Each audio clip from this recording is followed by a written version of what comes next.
Mesa diretora, senhores vereadores, senhoras vereadoras, público que nos assiste, público de casa, andava por essas bandas, aqui perto, senhor presidente, pertinho, fazia da praça o seu ninho, um respeitado oficial de justiça, o senhor Pedro Leite.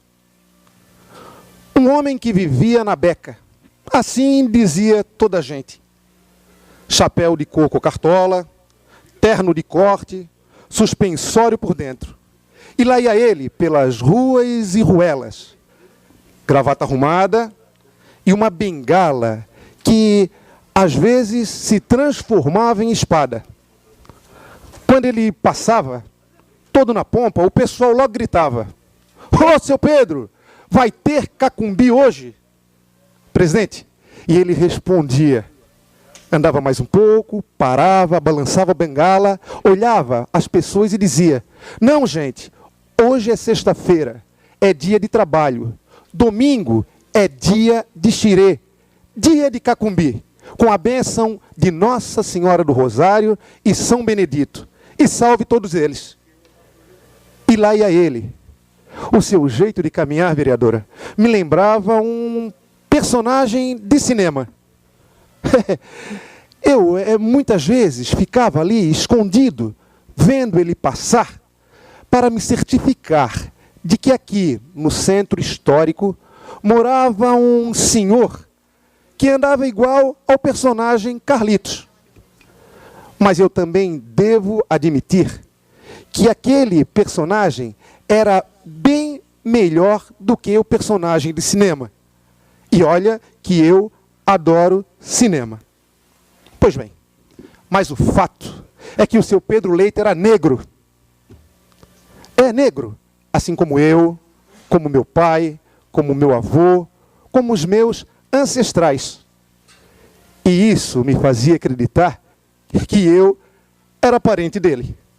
E me fazia chique.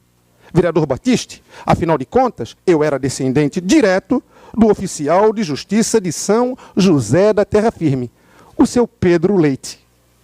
Mas o que eu gostava mesmo, na verdade o que eu mais gostava era de dançar o cacumbi com o Pedro Leite, nos domingos de xirê, que aconteciam aqui mesmo, no centro histórico. Pois bem, xirê era como era chamado aqueles domingos das danças de cacumbi. Nesses domingos, o seu Pedro Leite se transformava em capitão e a sua bengala se transformava em espada.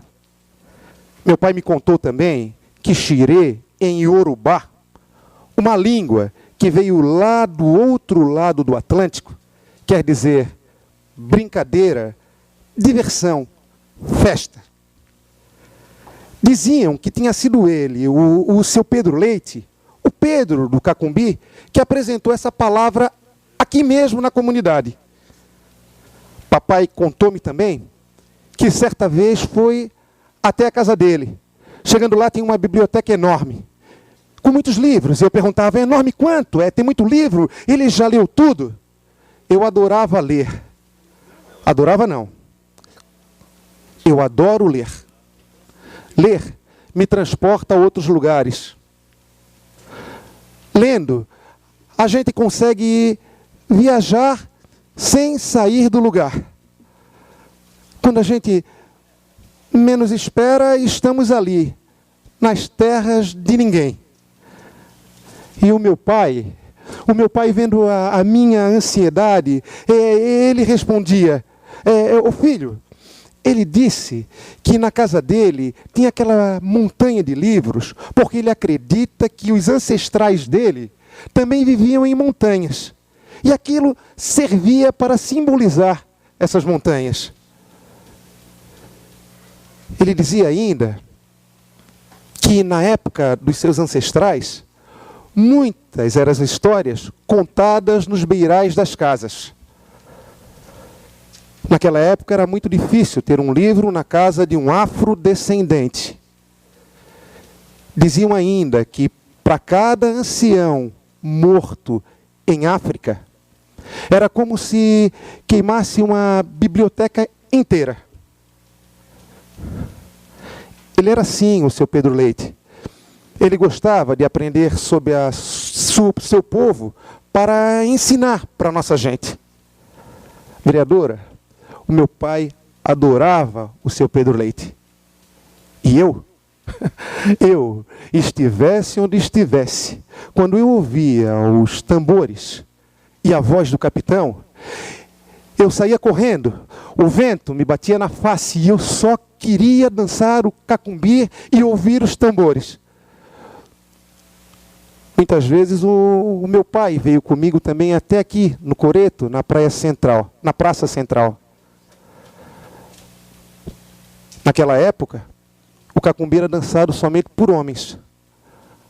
Mas eu ainda lembro de ver ali no meio da multidão o rosto da minha mãe e da minha irmã acenando para mim. Certa vez houve uma grande festa aqui na praça. Houve o encontro do cacumbi do Pedro Leite com o cacumbi do Capitão Amaro, aquele ali do Morro da Caixa. O xirê entrou noite adentro. Era bonito de ver o povo cantando: "Ô senhor capitão, cadê o dinheiro da nossa ração?" E o outro lado respondia: "Vá-te embora, saudade, não venha tentar, na ponta da espada eu hei de te pegar." E era assim que aqueles homens do mar, guerreiros da vida, brincavam de soldados. Hoje não tem mais tanto cacumbi. O Capitão Amaro, o seu Pedro Leite, dançam longe, bem longe. Mas eu lembro deles nesse Oriqui.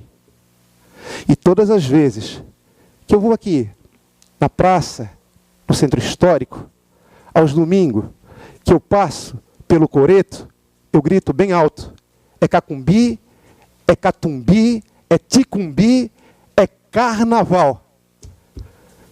Esse Oriqui, que foi escrito pelo meu grande amigo Lau Santos, homenageando essa figura fantástica que foi o seu Pedro Leite, um negro aqui do centro histórico. Com ele eu quero homenagear a todos os negros que ajudam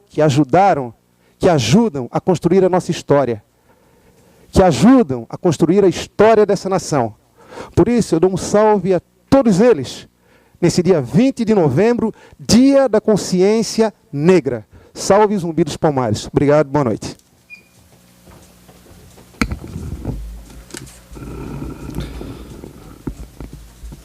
Não tenho dinheiro, não tenho mais nada, só tenho comigo a minha espada. Isso é a nossa tradição. Parabéns.